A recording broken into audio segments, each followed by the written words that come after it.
Yeah, I'm beginning to feel a little bit old and fuddy-duddy. What we've heard about is young, new, trendy, dynamic.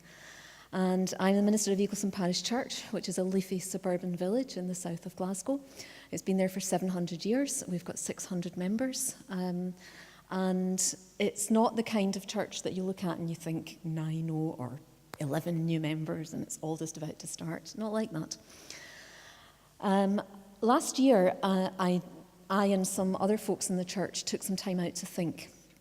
We took some time out to think and pray and read quite seriously about church and what our problems were in terms of the new thinking that's around church and fresh expressions and things. And came up with a number of things, but one is the core problem, that we are not making disciples. Lots of people come along on a Sunday morning and do church and leave, but the making of disciples is harder. And we have a Bible study group that meets on a Monday night, but the same people come every week, and the same people have been coming for a long time. We have a prayer group that meets on a Sunday morning, and the same people come every week, and they've been coming along for quite a long time. And we recognise that unless we're making disciples, we are not fulfilling the Great Commission. So we thought and prayed and did quite a lot of reading, and one of the things that came out of that was the idea for what we called DNA groups. DNA is discipleship, nurture and action. And you probably know in terms of biology what a DNA, deoxyribonucleic acid, I had to get that in. It's the only thing I remember from higher biology. You probably know what a DNA cell is.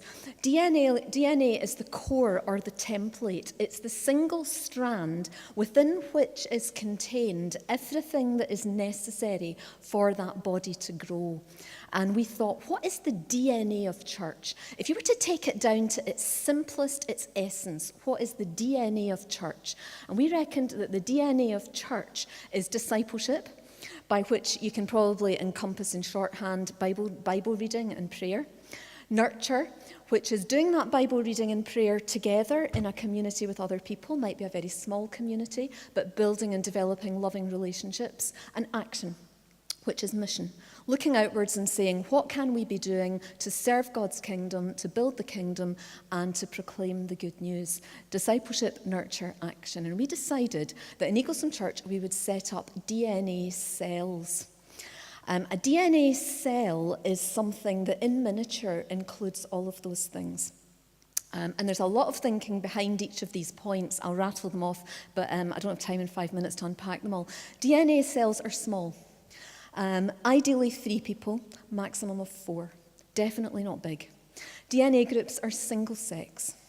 I think we had one group that was 4 people, that was 2 couples, but the general principle is they're single sex groups. Kind of can unpack all that if you like.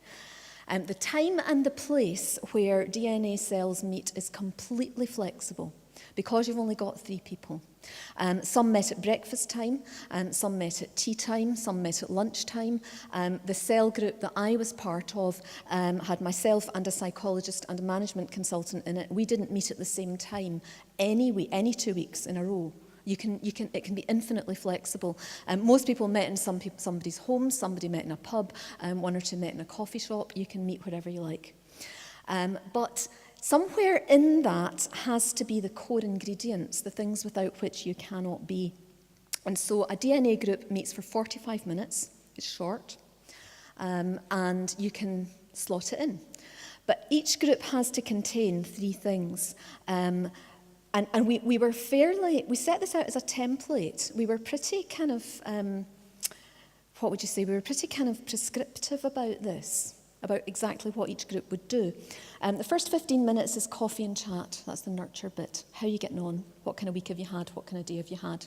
Normal stuff that people talk about. Second, roughly 15 minutes is the Bible reading. All I gave them was 1 bit of paper, A4 folded over to A5, with the Bible readings for the 8 weeks that we were doing it, and those were the same as the sermons. And a set of 5 generic questions that you can ask about any Bible passage. What does this teach you? How does it challenge you? What does it make you question? Scripture union all comes out. 5 questions you can ask about any Bible passage, and it was Gospels because we wanted discipleship and it's all about Jesus. So 15 minutes nurture, 15 minutes Bible reading. The last 15 minutes is prayer and a missional focus. They must not be inward looking. Timer done. I'm nearly done. If you can do prayer, Bible reading and mission in 45 minutes, you can talk about it in 5. Every group was asked to take an active interest in something out with themselves, either something missional in the community or in the world, or some particular interest in the church. And we thought, how will this work? The folks with whom I had worked with this idea and we came up with it, went out and said, look, it's these groups have no leader. There's no material. There's nobody who's prepared the questions and looked at the answers in the back. They are 3 ordinary Christian people who come to church saying, look, let's spend 45 minutes this week reading the Bible together, praying together and talking a little bit about God. How hard is that? Greatly to my surprise, we got 40 people signing up for DNA cells. I could not have believed that. And it was using largely the church networks that were already there. The choir came up with 2 DNA cells. The guild came up with at least 2. A couple of my elders said, I could ask a couple of people in my district to do that. And these were folk I would never have thought, but it was doable. It was easy. The fact that it has a structure is paradoxically, that is quite liberating because it lets people know what they're meant to do. There's a pattern that they can follow. Now, whether they actually follow the pattern or not is maybe less important, but it gets them started. About 40 people signed up. And after just over 9 years in Eaglesome Church, this probably sounds this is quite kind of hard to communicate, but I was almost in tears when I saw some of the names of some of the people who had signed up. They were good, solid church folk who attend regularly, who are on the board or do door duty, but they had never, ever done anything like this in their lives before. And it was hugely moving for me. And the biggest thing was prayer. Do we have to pray out loud? They're not that kind of congregation. This is not a sexy evangelical church. It's ordinary. They're ordinary folk. But they went away and did it. And I quite deliberately said I wasn't joining a group because the minister is the kiss of death in this kind of thing. In the end I did, but that's another story. And the feedback was really good. And at the end of Sunday after Easter, I thought, well, let's find out how everybody got on. And I invited everybody who'd done DNA to the manse for lunch. 40 people had done it. 30 people came to lunch. And again, this is hard to communicate. But I sat on my sofa at one point during that lunch, and the place is buzzing with all these people. And I thought, the quality of the conversation, the quality of the fellowship in that group was different from anything I've seen in Eaglesome Church before. Because these people had prayed together, studied together, had started to go to a deeper place in their relationships, and we gathered everybody together at the end and said, well, how did you find it? Feedback overwhelmingly positive. They liked this, they didn't like that. There was a huge kind of collaboration about how we might take this forward. But people were saying, I've been coming to church for years and now I've got new friendships. I've been coming to church for years and I've never prayed with anybody before, but now I've done it.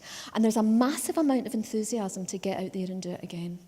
So we're going to do 3 lots. We're going to do another 8-week block in the autumn and another 8-week block in the spring, and this will become part of the life of our church. The cells will move. They won't be allowed to stay the same for more than 2 blocks. And there are loads of other people who have watched it in the congregation and thought, might give that a try. And I think because the feedback's been so positive, that they will go and give it a try. So who knows? It's a green shoot. It's life. And it's something that I think God is doing and could do other places as well.